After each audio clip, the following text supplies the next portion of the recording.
Olá, dando finalidade às nossas aulas de capacitores e indutores, hoje vamos falar sobre a associação de indutores.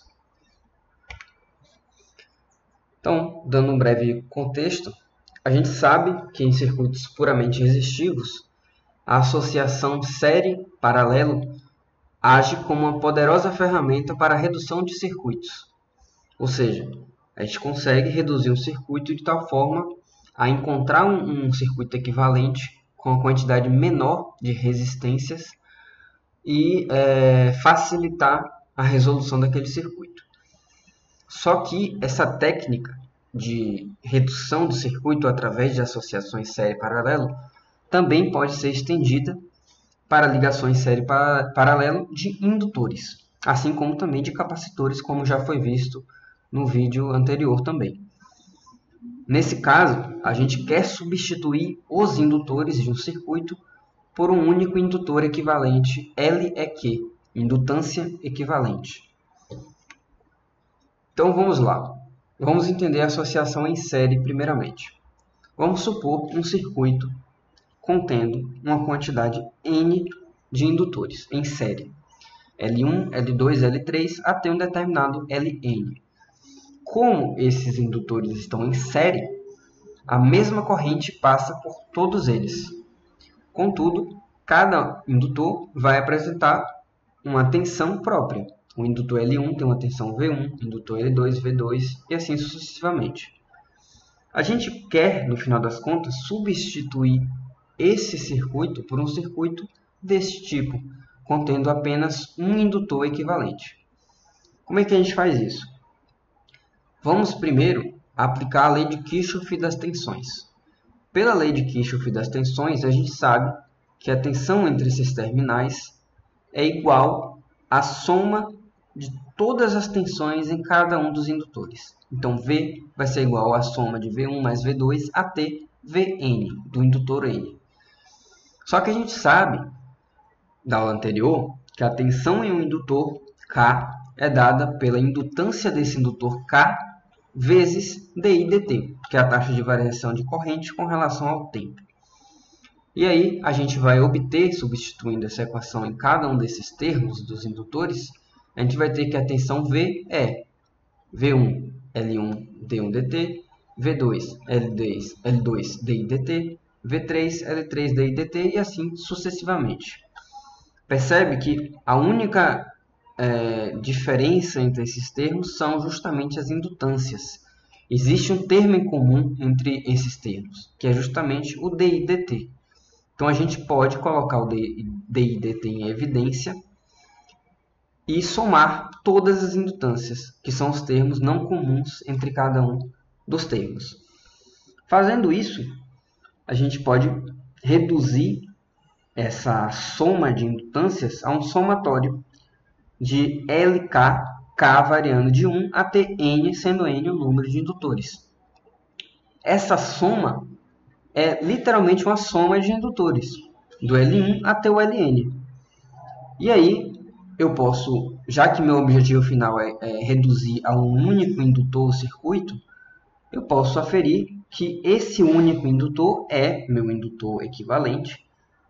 E comparando os dois lados da equação, esse indutor equivalente tem que ser necessariamente a soma de todos os indutores.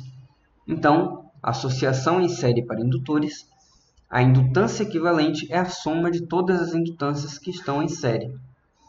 Então, a indutância equivalente de indutores conectados em série é a soma das indutâncias individuais, assim como no caso dos resistores em série, em que a gente soma cada um dos resistores que estão em série.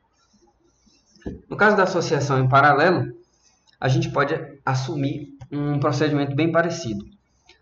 Considerar esse circuito aqui contendo N indutores, sendo que cada um desses indutores estão em paralelo entre si, e em cada um desses indutores passa uma determinada corrente. No indutor L1 passa uma corrente I1, até no indutor Ln que passa uma corrente In. Além disso, cada indutor está sob a mesma tensão, a mesma diferença de potencial, V.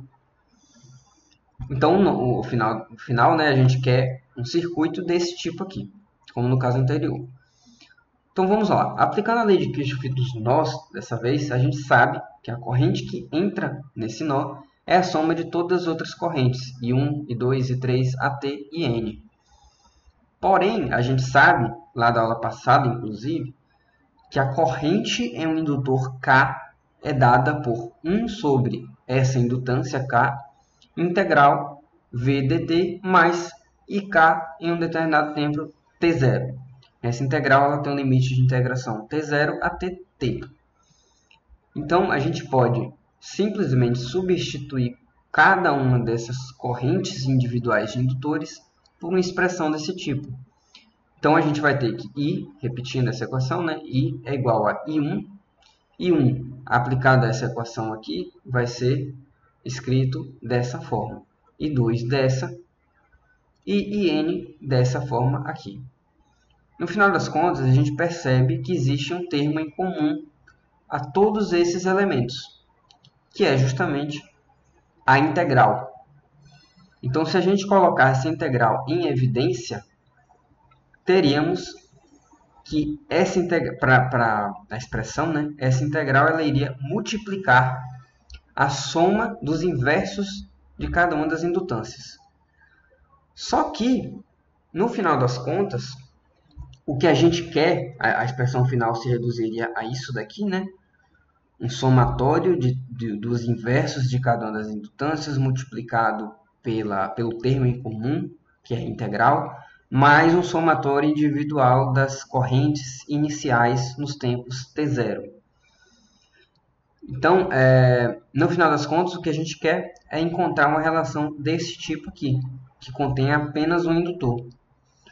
Só que, comparando os dois lados da equação, justamente esse valor de indutor ele tem que ser necessariamente igual a esse somatório de inversos de indutores. Percebe que é o único termo diferente, diferente da equação, né? Então, ambos os lados precisam ter esse termo como sendo iguais. Então, no final das contas, o meu inverso da indutância equivalente ele vai ser o somatório de todos os indutores, o inverso de todos os indutores que estão em paralelo. Então, 1 sobre a indutância equivalente é igual a 1 sobre a indutância 1 mais 1 sobre a indutância 2 até a indutância Ln. Então, a indutância equivalente de indutores paralelos é o inverso da soma dos inversos das indutâncias individuais, assim como no caso de resistores em paralelo. O procedimento é o mesmo. E aqui vamos para um exemplo resolvido apenas para fixar. A gente quer a indutância equivalente vista por esses terminais. O que a gente pode fazer? Indutância em série a gente soma, indutância em paralelo a gente aplica aquela equação, 1 sobre o inverso da indutância equivalente é igual ao inverso de a soma dos inversos de cada um dos indutores. Então aqui nesse caso, esses três indutores estão em série, então basta a gente somá-los, né? Então, os indutores 10, 12 e 20N estão em série, portanto, associá-los resulta em uma indutância de 42N. Essa indutância de 42N vai estar em paralelo com a indutância de 7N. Dois indutores em paralelo, a gente pode aplicar a equação, né? Um vezes o outro dividido pela soma dos dois. Ou simplesmente aplicar essa equação aqui, mas considerando apenas dois indutores. Essa expressão facilita, é uma expressão muito própria para quando dois indutores estão em paralelo. Facilita um pouco mais. Então, a gente pode aplicar a equação e encontrar que o paralelo dessa indutância aqui, série equivalente com a indutância de 7N é 6N. Então, no final das contas, eu vou ter uma indutância de 6N, outra de 8 e outra de 4, as três em série. Como as três estão em série, a indutância equivalente final vai ser a soma de todas elas. 4 mais 6 mais 8, que dá justamente 18N. Então, esse exercício é só para mostrar mesmo a aplicação das equações. Espero que se tenha entendido. E aqui a gente finaliza nossas aulas sobre capacitores e indutores, os conceitos mais fundamentais, digamos assim, que vão ser muito úteis para a próxima série de vídeos do canal sobre os circuitos de primeira ordem. A gente precisa entender como se faz as associações, mas principalmente precisamos entender as equações que definem os capacitores e os indutores, que são aquelas duas equações diferenciais, no caso do capacitor e no caso do indutor. Então, bons estudos e até a próxima.